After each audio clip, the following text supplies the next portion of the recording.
So guys, इस video में हम बात करेंगे रिसर्च प्रॉब्लम्स के बारे में, जो कि एमकॉम के स्टूडेंट्स के लिए काफ़ी इंपॉर्टेंट टॉपिक है। इवन कॉमर्स वाले स्टूडेंट्स के लिए, सबके लिए ज़रूरी टॉपिक है, बट एमकॉम वालों के लिए ये काफ़ी इंपॉर्टेंट टॉपिक है। So without further delay let's proceed. So we are going to talk about research problem. What is research problem? Research problem है क्या? जैसे कि हमें नाम से पता चल रहा है, रिसर्च मतलब किसी चीज़ को सर्च करना, दोबारा से किसी चीज़ के बारे में इंफॉर्मेशन निकालना। हो सकता है किसी पर्टिकुलर पॉइंट के बारे में हमें कम इन्फॉर्मेशन है और हमें ज़्यादा इन्फॉर्मेशन की ज़रूरत है, तो हम उस चीज़ के बारे में रिसर्च करेंगे ताकि हमें ज़्यादा से ज़्यादा इन्फॉर्मेशन मिल सके, ठीक है।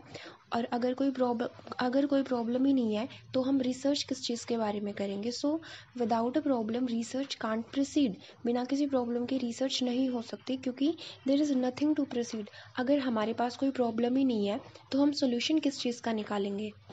Therefore, the first step in research is to perceive a problem.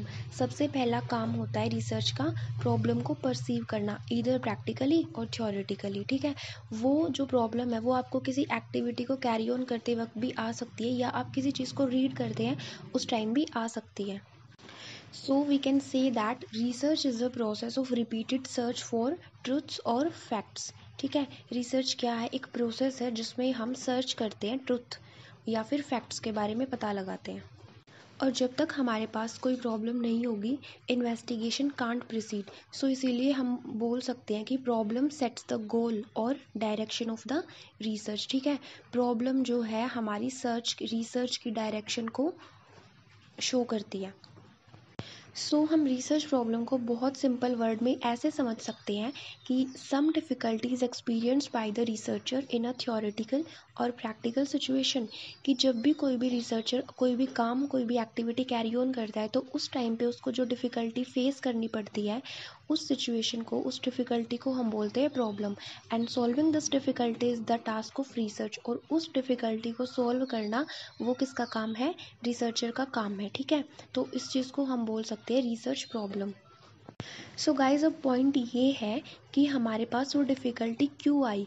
क्योंकि हमारे पास उस चीज़ के बारे में इंफॉर्मेशन कम थी, इसीलिए हमें वो डिफ़िकल्टी फेस करनी पड़ी, और रिसर्च के अंदर हम उसी डिफ़िकल्टी का सोल्यूशन निकालते हैं।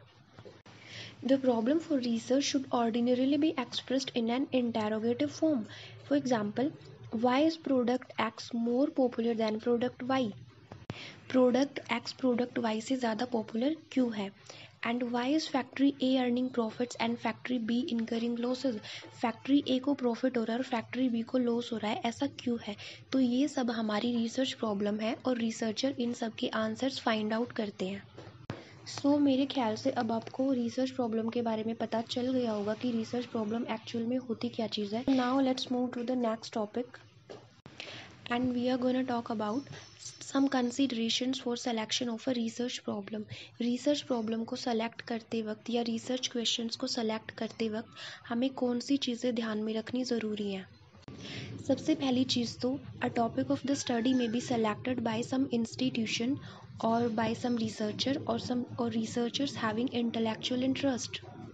सो जो रिसर्च प्रॉब्लम है वो या तो सेलेक्ट की जा सकती है इंस्टीट्यूशंस के द्वारा, या फिर कुछ रिसर्चर्स के द्वारा, या फिर वो रिसर्चर जिनका उस प्रॉब्लम के अंदर इंटरेस्ट है, उस क्वेश्चन के अंदर उनका इंटरेस्ट है। उनके पास जो प्रॉब्लम है वो ज़्यादातर उनकी जो डेली एक्टिविटीज़ होती है उनको कुछ ना कुछ फेस करना पड़ता है, इसीलिए इंस्टीट्यूशन के पास जो प्रॉब्लम्स होती है वो काफ़ी वाइड वैरायटी में होती हैं।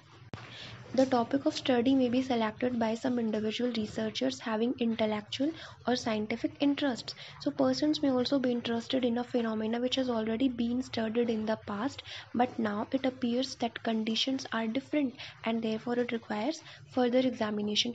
ऐसे हो सकता है भाई कि कोई प्रॉब्लम है, ठीक है, उसको पास्ट में भी हमने स्टडी किया था, उसके बारे में रिसर्च की थी, बट अब जो है वो सिचुएशंस अलग है, हमें उसके बारे में जो इन्फॉर्मेशन पहले मिली थी वो सफिशिएंट नहीं है, तो हमें फर्दर एग्जामिनेशन के लिए उस पर दोबारा से रिसर्च करनी पड़ेगी। सो एक कंडीशन तो ये हो गई कि हमें किसी चीज़ के बारे में कम इन्फॉर्मेशन है या इन्फॉर्मेशन ही नहीं है, तो हम उस चीज़ पे रिसर्च करने वाले हैं। फिर एक कंडीशन अब ये निकल के आई कि हमने पास्ट में उस चीज़ के बारे में रिसर्च कर रखी है, लेकिन वो उतनी ही इन्फॉर्मेशन हमारे लिए सफिशेंट नहीं है। सो हम उसके बारे में ज़्यादा इन्फॉर्मेशन निकालने के लिए उस पर दोबारा से रिसर्च करेंगे, ठीक है। और तीसरी कंडीशन ये हो सकती है कि एक हाईली डेवलप्ड सिस्टम है, उस फील्ड में भी रिसर्चर इंटरेस्टेड हो सकते हैं, उसकी रीटेस्टिंग करेंगे, ओल्ड थ्योरीज़ की रीटेस्टिंग करेंगे। किस लिए? नए फैक्ट्स के बेसिस पे, ठीक है, क्योंकि नए नए फैक्ट्स डेली निकल के आते हैं। सो उन नए फैक्ट्स के बेसिस पे हम ओल्ड थ्योरीज़ की भी रीटेस्टिंग करते हैं। सो इसमें हम सिर्फ टेस्ट करते हैं उनकी वैलिडिटी को, ओल्ड थ्योरीज़ की वैलिडिटी को नए सर्कमस्टांसेस के बेसिस पे टेस्ट करते हैं। So topic of research may be of general nature or specially needed by some institutions, organizations or government। जो हमारा रिसर्च का टॉपिक है वो हम जनरली भी ले सकते हैं, या फिर वो स्पेशली नीडेड होता है किसके द्वारा, कोई इंस्टीट्यूशन है उसको किसी पर्टिकुलर टॉपिक पे उस टाइम इंफॉर्मेशन निकलवाने की ज़रूरत है, या कोई गवर्नमेंट है या फिर कोई ऑर्गेनाइजेशन है, ठीक है। तो जो वो टॉपिक होता है वो गवर्नमेंट द्वारा भी सेलेक्ट किया गया हो सकता है, कोई ऑर्गेनाइजेशन को उसकी ज़रूरत पड़ सकती है, किसी इंस्टीट्यूशन को ज़रूरत पड़ सकती है, या हम जनरली भी चूज़ कर सकते हैं। सो गाइज़, मेरे ख्याल से आपको सारे पॉइंट्स क्लियर हो गए होंगे। अगर आपको कोई डाउट लगे तो प्लीज़ कमेंट सेक्शन में ज़रूर बताना, और अगर आपको ये लगे कि मेरे को कहीं पे इम्प्रूवमेंट करने की ज़रूरत है तो प्लीज़ वो भी ज़रूर बताना, और अगर आपको ये वीडियो अच्छी लगी तो प्लीज़ लाइक कर देना।